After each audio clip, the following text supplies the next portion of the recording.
Adam o kadar ferş üstünde möhkem bir izatta oturup ha. Teşkilatım gedib yerde. Hay dede. Dede. Ot öyle hoş olur ki. Koy ben de oturayım dede. Çok hoş oldu. Koyun. Ot bir. Ay Allah'ım. Otu çok hoş olur he.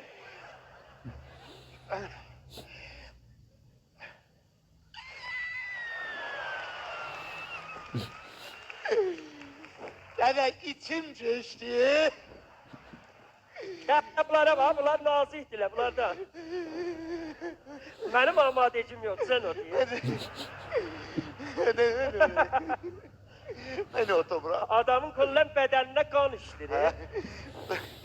Belli de sonra otururken düğünden dil hoşluğun hamımızın bir günde kurtarmazlar ki. Kızı sabır. Dede deyirəm bir iş yok. Peho evin televizyona bak, peho. Öküz yaşakta televizyon var. Öküzden bir zarra büyük. Dede televizyon ve bizi görsəlir axı. Eli sen ne ya?